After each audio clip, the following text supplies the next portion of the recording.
Press the lord నిజమైన స్వరం June 2, 2026 Holi prayer home సంఘం వారి అనుదిన వాగ్దాన పరిచర్య. పూర్ణమైన పట్టుదలతో విజ్ఞాపన చేయుచు మెలకువగా ఉండడి.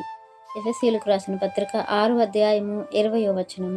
ప్రియమైన దేవుని వారులారా, అపోస్తలుడైన పౌలు గారు మరి సంఘానికి లేఖ రాస్తూ పూర్ణమైన పట్టుదలతో ప్రార్థన విజ్ఞాపన చేయండి, ఇంకా మెలకువగా ఉండండి అని చెప్తారు.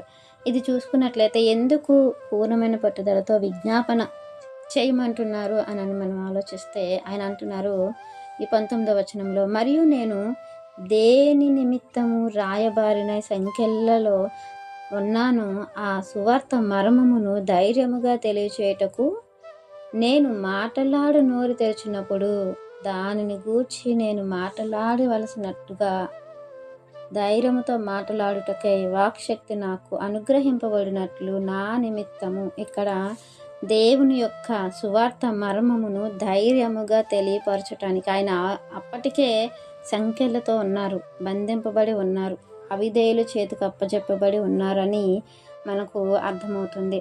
ఈ సువార్త నిమిత్తము ఆయన సంఖ్యలతో ఉన్నప్పుడు మరలా కూడా ఆయన ధైర్యముతో ఆ మర్మమును చెప్పడానికి నేను నోరు తెరిచినప్పుడు దేవుడు నా నోటిని తెరిచి చక్కటి వాక్శక్తిని నాకు ఇచ్చినట్లుగా మీరు నా కొరకు పూర్ణమైన పట్టుదలతో విజ్ఞాపన చేస్తూ మీరు మెలకువగా ఉండండి అని అపోస్తలుడైన పౌలు గారు తెలియపరుస్తారు.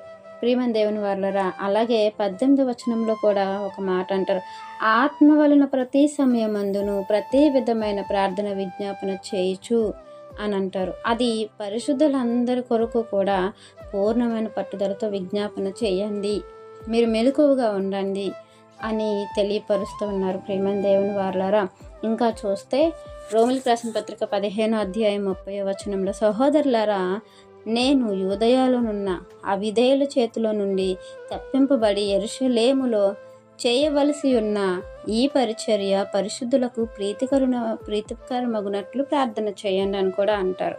ప్రియమైన దేవుని వారులారా, ప్రార్థన ఎంత బలమైనదో, ఎంత శక్తివంతమైనదో, దేవుడు దేని నిమిత్తము మనం పట్టుదలతో ప్రార్థన చేస్తే ఆ ప్రార్థనకు శక్తితో నింపుతారు, ఆ ప్రార్థన ఆయన అంగీకరిస్తారు అనేది ఇక్కడ పౌలు గారు తెలియపరుస్తున్నారు. మీరు అడుగుడి మీకు ఇవ్వబడును, వెతుకుడి దొరకును, తట్టుడి తెరవబడును అని అన్నమాట. ఏం అడగాలో, ఏమి మనము దేవుడి దగ్గర విజ్ఞాపన చేయాలో అనేది ఇదిగో ఇక్కడ పౌలు గారు తెలియపరుస్తున్నారు.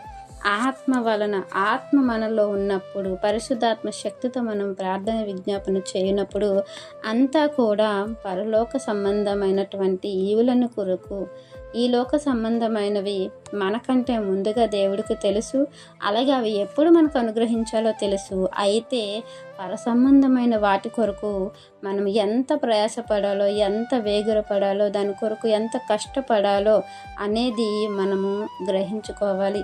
పరిశుద్ధుల నిమిత్తము వారు వాక్యము చెప్పుటకు ధైర్యము కలిగి ముందుకు వెళ్ళటం. ఈరోజు వాక్యాన్ని, సత్యాన్ని తెలియపరుస్తున్నప్పుడు ఓర్వలేని తనంగా ఉన్నవారు చాలామంది ఉంటారు.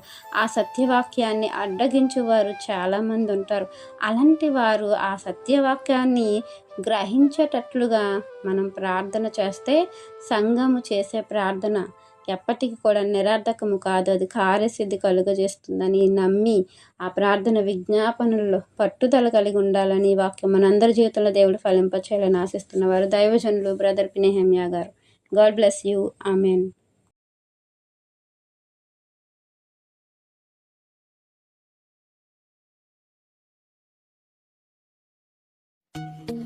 Hi friends, Holi prayer home Gajuwaka సంగమ వారు మాట్లాడిన విలువైన దేవుని సందేశములను మీరు వినటానికి మా యొక్క యూట్యూబ్ ఛానల్ హోలీ ప్రేయర్ హోమ్ను సబ్స్క్రైబ్ చేసుకొని పక్కనున్న బెల్ ఐకాన్ క్లిక్ చేయగలరు.